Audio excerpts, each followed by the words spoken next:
Berpikir secara berlebihan bisa membuat Anda semakin stres dan bahkan menjadi gila. Jika permasalahan pada diri Anda pendam sendiri, kemungkinan besar Anda akan menjadi terpuruk. Gimana cara merubah pikiranmu yang selalu sedih dan galau menjadi semakin ceria? Kamu sangat tepat, disinilah tempatnya. Kami King Stoic akan memberikan motivasi-motivasi penting untuk kalian dengarkan. Maka dari itu amati video ini, dengarkan dan kerjakan. Ayo kita mulai. Percakapan yang dulu mengalir dengan jujur kini terasa dangkal. Tawa yang dulu lepas kini terasa terpaksa. Ia mungkin dikelilingi oleh banyak orang, tetapi tidak satu pun dari mereka mampu menghadirkan rasa pulang yang pernah kamu berikan. Karena kamu tidak hanya hadir secara fisik, kamu hadir dengan jiwamu. Dan dalam relasi yang sehat, itu adalah hal yang paling bernilai. Kehadiran yang benar-benar hadir, bukan sekadar eksistensi yang lewat. Secara ilmiah, para peneliti telah menemukan bahwa hubungan yang stabil dan suportif secara emosional menurunkan tingkat kortisol, hormon stres, dan meningkatkan hormon oksitosin yang berkaitan dengan rasa percaya, kedekatan, dan ketenangan. Maka, saat kehadiran emosional seperti itu hilang, tubuh meresponsnya secara nyata. Ia mungkin tidak sadar mengapa tidurnya terganggu, mengapa ia merasa gelisah meskipun tidak sedang menghadapi masalah besar. Tetapi tubuhnya tahu, sarafnya tahu, jiwanya tahu bahwa ada sesuatu yang penting telah hilang. Dan kamu tidak perlu berteriak atau meminta untuk dikenang. Kamu tidak menciptakan drama, tidak juga memanipulasi. Kamu hanya pergi dengan tenang, seperti halnya kamu selalu datang dengan tenang. Karena kamu paham sebagaimana yang diajarkan oleh para filsuf Stoik, bahwa kita tidak bisa memaksa seseorang untuk menghargai apa yang belum mereka mengerti. Kita hanya bisa memberi dengan tulus, dan pergi dengan damai ketika pemberian itu tidak lagi dihargai. Yang aneh dari ketenangan adalah, ia seringkali baru disadari setelah digantikan oleh kebisingan. Dan kebisingan itu datang padanya, berwujud dalam rutinitas yang tidak menyentuh hati, dalam hubungan baru yang tidak sepenuhnya mengisi ruang lama, dalam tawa yang hanya ada di permukaan. Perlahan ia mulai paham bahwa kenyamanan terbesar bukan datang dari orang yang membuatnya tertawa paling keras, tetapi dari orang yang bisa duduk bersamanya dalam diam tanpa merasa canggung. Dan itu adalah kamu. Perasaan itu sulit dijelaskan, tetapi sangat nyata. Kamu telah menjadi pusat kestabilannya, bukan karena kamu memaksakan diri untuk menjadi penting, tetapi karena kamu mencintai dengan cara yang tidak membebani. Dan ketika kamu pergi, dunia menjadi sedikit lebih berat untuk dijalani. Kamu telah menjadi tempat berteduh yang kini hanya tinggal kenangan. Dan kenangan yang baik itu, ketika tidak bisa diulang, akan menjelma menjadi kerinduan. Pada akhirnya, yang ia rindukan bukan hanya sosokmu, tetapi versi dirinya yang lebih utuh saat bersamamu. Keempat, mari kita lihat rasa ingin tahu yang disamarkan sebagai sekadar menanyakan kabar. Akhirnya, setelah waktu berjalan cukup lama, datanglah pesan itu. Pendek, sopan, dan tampaknya biasa-biasa saja. Apa kabar? Hanya dua kata, tapi penuh lapisan makna yang tidak diucapkan. Bagi orang luar itu hanya basa-basi, tapi kamu tahu, lebih baik. Kamu tahu bahwa pesan itu bukan benar-benar tentang kabarmu. Itu adalah jendela kecil yang ia buka. Bukan untuk melihat keadaanmu, tetapi untuk menilai dengan hati-hati seberapa besar kemungkinan kamu masih akan membukakan pintu yang pernah kamu tutup dengan tenang. Dalam psikologi relasional, ini sering disebut sebagai emotional checking, tindakan kecil yang dilakukan oleh seseorang untuk mengetahui apakah mereka masih punya tempat dalam hidup orang yang telah mereka abaikan. Dia tidak datang dengan pengakuan, dia tidak datang dengan permintaan maaf, dia hanya datang dengan rasa ingin tahu yang disamarkan, seolah-olah kamu hanya salah satu nama dalam daftar kontak yang ingin dia periksa kembali. Tapi kamu bisa merasakan intensi tersembunyi di balik pesan yang singkat itu. Itu bukan tentang kamu, itu tentang dia, tentang egonya yang mulai gelisah karena kamu tidak kembali, karena kamu tidak meminta klarifikasi, karena kamu tidak mempertanyakan keputusannya. Sikapmu yang tidak reaktif, yang tenang dan penuh kendali, menjadi semacam cermin yang terlalu terang bagi batinnya. Dan untuk seseorang yang terbiasa dengan permainan tarik ulur, dengan emosi yang meledak atau memohon, ketenanganmu justru menjadi sesuatu yang mengguncang. Dalam stoikisme, ada satu ajaran penting. Kita tidak bisa mengendalikan tindakan orang lain, tapi kita bisa mengendalikan cara kita meresponsnya. Dan kamu memilih untuk tidak membalas kekacauan dengan kekacauan. Kamu tidak menyulut api, Kamu tidak menulis pesan-pesan panjang untuk meminta pengertian. Kamu hanya mundur bukan dalam kemarahan, tetapi dalam kesadaran. Karena kamu menyadari bahwa cinta sejati tidak bisa dipaksakan. Bahwa koneksi yang sehat tidak dibangun dari tes emosional, melainkan dari saling pengertian yang matang. Dan disinilah peran penting dari self-regulation dalam hubungan muncul. Psikologi modern menekankan bahwa kemampuan untuk menahan diri, untuk tidak langsung bereaksi atas setiap stimulus emosional, adalah salah satu bentuk kedewasaan emosional tertinggi. Ketika kamu tidak membalas pesan itu dengan kepanikan atau pengharapan yang semu, kamu menunjukkan satu hal yang sulit dipelajari oleh banyak orang. Keteguhan dalam harga diri. Karena sejujurnya, dia tidak benar-benar ingin tahu bagaimana kabarmu. Yang ingin dia tahu adalah apakah kamu masih merindukannya. Apakah kamu akan menjawab dengan hangat? Apakah kamu akan membuka percakapan? Dan yang paling penting, apakah dia masih punya tempat di dalam hatimu? Tapi kamu tidak memberinya bahan bakar. Kamu tidak membalas dengan kemarahan, tapi kamu juga tidak membuka pintu. Kamu hanya diam atau menjawab dengan netral. Dan itu bagi seseorang yang terbiasa mendapatkan validasi dari reaksi orang lain sangat mengganggu. Pada titik ini, rasa penyesalan yang dulunya samar mulai tumbuh menjadi kehadiran yang nyata. Ia mulai mengingat bahwa kamu tidak pergi dengan marah, tapi dengan kedewasaan. Kamu tidak menyerang, tidak menyindir, tidak mengancam akan pergi.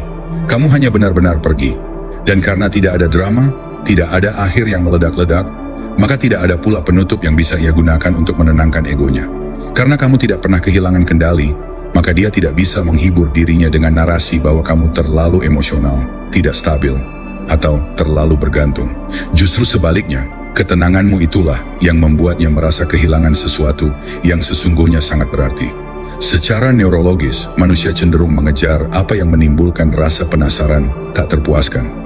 Otak kita melepaskan dopamin saat kita merasa ada misteri yang belum terselesaikan, terutama dalam hubungan interpersonal. Dan ketenanganmu yang tidak reaktif, tidak defensif, dan tidak membuka peluang untuk permainan emosional, menciptakan kekosongan itu. Kekosongan yang memicu sistem sarafnya untuk terus memikirkanmu, bukan karena kamu membuat drama, tetapi karena kamu membuat batas. Dan batas itu dalam hubungan sehat adalah bentuk kasih yang dewasa. Ia akan mencoba memindai sinyal dari pesan-pesanmu jika kamu membalas. Ia akan menganalisis nada, panjang kalimat, bahkan waktu jeda antara pesan. Tapi kamu tidak lagi menjadi bagian dari permainan itu. Karena kamu telah naik ke level lain dalam hidupmu. Kamu tidak lagi butuh pembuktian dari orang yang datang hanya untuk memeriksa suhu hatimu, bukan untuk memeluknya dengan kejujuran. Dan ketika tidak ada celah yang bisa ia baca, ketika semua asumsi mentalnya tidak dikonfirmasi, maka datanglah kegelisahan yang sesungguhnya. Ia tidak takut kamu membencinya. Ia takut kamu sudah benar-benar melanjutkan hidup. Kelima, mari kita menyelami realitas yang pelan, tapi pasti menampakkan diri. Bobot perbandingan. Ia berpikir bahwa satu-satunya cara untuk menyingkirkan jejakmu dari hidupnya adalah dengan menggantikanmu. Maka ia membuka dirinya pada dunia baru, orang-orang baru, wajah-wajah segar, energi yang berbeda. Ia mengira bahwa menyibukkan diri dengan percakapan baru, pelukan baru, bahkan cinta baru bisa menghapus memori lama. Ia mengatakan pada dirinya sendiri, ini bagian dari penyembuhan. Ia meyakini bahwa kehadiran baru bisa mengisi ruang yang pernah kamu huni. Namun, yang tidak ia sadari saat itu adalah bahwa rasa kehadiran tidak bisa direkayasa. Hubungan yang otentik tidak bisa dibangun di atas bayangan seseorang yang belum benar-benar dilepaskan. Dalam psikologi relasional, ini dikenal sebagai emotional displacement, ketika seseorang mencoba untuk mengatasi perasaan kehilangan dengan menciptakan kedekatan baru. Padahal secara emosional, ia belum selesai dengan masa lalu. Hal ini bukan hanya tidak sehat, tapi juga berbahaya. Bukan hanya bagi dirinya, tapi juga bagi orang yang kini bersamanya. Karena hubungan yang baru itu bukanlah tentang eksplorasi tulus, tetapi tentang pelarian. Lambat laun, ketika euforia awal hubungan baru mulai memudar, dan realitas muncul ke permukaan, ia mulai merasakan sesuatu yang ia takuti. Kontras. Ia mulai membandingkan. Bukan karena ingin, tetapi karena otaknya secara alami bekerja demikian. Otak manusia sangat responsif terhadap kontras emosional. Ketika seseorang pernah merasakan kenyamanan emosional yang dalam, maka ketidakhadiran kualitas itu dalam pengalaman baru akan terasa lebih mencolok. Ia mendapati bahwa meskipun orang baru lebih aktif di media sosial, lebih ekspresif, atau lebih sering mengajak pergi, tetapi tidak satu pun dari mereka bisa menghadirkan kedalaman kehadiran seperti yang dulu kamu miliki. Karena kehadiranmu dulu tidak datang dengan kebisingan. Kamu tidak perlu selalu bicara untuk membuatnya merasa dimengerti. Tidak perlu memberi nasihat untuk membuatnya merasa didengar. Kamu hadir dengan seluruh dirimu, dengan perhatian yang diam namun mendalam, dengan pengakuan yang tidak selalu diucapkan tapi selalu terasa. Dan sekarang, setelah kamu tidak lagi ada, ia menyadari bahwa ketenangan emosionalmu bukanlah pasivitas, tapi bentuk paling murni dari kekuatan batin. Dalam stoikisme, dikenal satu prinsip luhur. Being indifferent to pain is not weakness, it's mastery over oneself. Ketenanganmu bukanlah karena kamu tidak peduli, tetapi karena kamu telah belajar untuk tidak membiarkan emosi mengendalikan nilaimu. Kamu tidak menggunakan perasaan untuk memanipulasi. Kamu tidak menggunakan kehadiran untuk menciptakan ketergantungan. Kamu hadir sebagai seorang pemimpin emosional, seseorang yang tidak berusaha menguasai, tapi justru menciptakan ruang aman bagi orang lain untuk menjadi diri mereka sendiri. Dan itulah yang mulai ia sadari, bahwa orang-orang baru mungkin lebih memikat secara permukaan, tetapi tidak mampu menciptakan keintiman tanpa syarat seperti yang kamu berikan. Mereka mungkin hadir secara fisik, tetapi hilang secara emosional. Mereka berbicara banyak, tetapi tidak benar-benar mendengarkan. Mereka menawarkan kedekatan tetapi bukan kedalaman. Dan disinilah bobot perbandingan itu tumbuh. Bukan karena kamu berusaha menyaingi siapapun, tapi karena kehadiranmu terlalu otentik untuk disamakan. Secara ilmiah, otak manusia menyimpan kenangan emosional dalam struktur yang disebut hipokampus, yang menyatu erat dengan sistem limbik, pusat pengatur emosi. Ini berarti bahwa perasaan yang dalam, yang kamu tanamkan dalam dirinya, tidak akan mudah menguap begitu saja. Bahkan jika ia secara sadar mencoba mengabaikannya, otaknya tetap mengingat, bukan hanya peristiwa, tetapi rasa. Rasa tenang saat kamu menatapnya, rasa aman saat kamu tidak menghakiminya, rasa utuh saat kamu tidak mencoba mengubahnya. Semua itu adalah jejak emosional yang terlalu dalam untuk dipalsukan oleh hubungan baru. Dan inilah ironi yang tak terelakkan.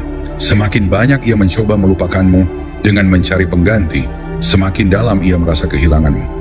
Karena kamu tidak bisa digantikan oleh seseorang yang hanya menawarkan kehadiran fisik. Kamu telah menjadi standar, bahkan jika ia tidak mengakuinya. Kamu menjadi cermin diam yang membuatnya menilai ulang setiap orang yang ia temui. Dan cermin itu pada akhirnya tidak menunjukkan kekurangan mereka, tetapi ketidaksiapannya sendiri dalam menerima bentuk cinta yang dewasa. Kini ia tidak hanya merindukanmu, tetapi juga merindukan versi dirinya yang muncul dalam kehadiranmu. Versi yang tenang, dimengerti, dan tidak harus bersaing untuk dipahami. Kamu membawanya ke tempat dalam dirinya yang belum pernah disentuh oleh siapapun. Dan kini tempat itu terasa kosong. Tapi kamu tidak menunggu. Kamu tidak mengirim pesan di tengah malam untuk mengingatkannya tentang yang telah hilang. Kamu tidak berusaha menyaingi orang baru di hidupnya. Keenam, mari kita menyelami sebuah kenyataan yang sering tersembunyi di balik pesan singkat dan gestur ringan. Urusan emosional yang belum selesai.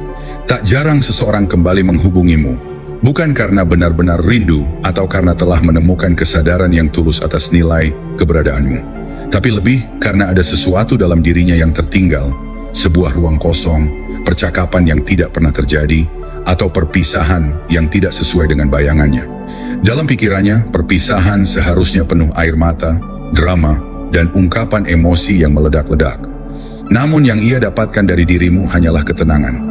Dan ketenangan itu bagi seseorang yang terbiasa hidup dalam dinamika hubungan yang penuh gejolak, terasa asing, bahkan menyakitkan. Secara psikologis, kita tahu bahwa manusia sangat rentan terhadap hal-hal yang tidak tuntas. Dalam psikologi kognitif, ada sebuah prinsip yang dikenal sebagai efek Zeigarnik, yakni kecenderungan otak untuk terus memikirkan hal-hal yang belum selesai. Semakin tidak jelas suatu akhir, semakin besar obsesi untuk memahaminya. Maka ketika kamu memilih untuk pergi tanpa amarah, tanpa perdebatan, dan tanpa penjelasan yang panjang lebar, kamu justru menciptakan kekosongan yang tak bisa ia isi. Karena bagi dirinya, keheninganmu bukan hanya akhir, itu adalah cermin. Dalam pandangan filsafat stoik, seseorang yang memilih untuk menyelesaikan sesuatu dengan tenang bukan berarti lemah atau tidak peduli. Sebaliknya, itu menunjukkan penguasaan diri yang mendalam. Stoikisme mengajarkan bahwa kita hanya bisa mengendalikan diri kita sendiri, pikiran, reaksi, dan keputusan kita. Kita tidak bisa mengendalikan bagaimana orang lain memahami atau menerima tindakan kita. Maka ketika kamu memilih untuk tidak mengejar, tidak menuntut penutupan, dan tidak membuka ruang untuk drama, itu bukan karena kamu tidak punya perasaan, tapi karena kamu telah belajar membedakan antara hal yang bisa kamu kendalikan dan hal yang tidak. Dan itu adalah bentuk kedewasaan emosional yang tinggi. Namun bagi dia, hal itu menjadi sumber kegelisahan. Karena ia terbiasa mendapatkan reaksi. Ia terbiasa dengan pasangan yang marah, yang menangis, yang mengejar. Ia terbiasa dengan konflik sebagai tanda cinta. Maka ketika kamu memilih diam, saat kamu tidak berperan dalam drama yang ia harapkan, dia merasa ada yang hilang. Bukan hanya kamu, tapi juga validasi atas dirinya sebagai seseorang yang penting. Dan disitulah kegelisahan itu tumbuh. Ia mungkin mengirimkan pesan, bertanya kabar, atau mencoba membangkitkan nostalgia. Namun di balik semua itu, yang ia cari bukanlah kamu, melainkan rasa kendali yang hilang.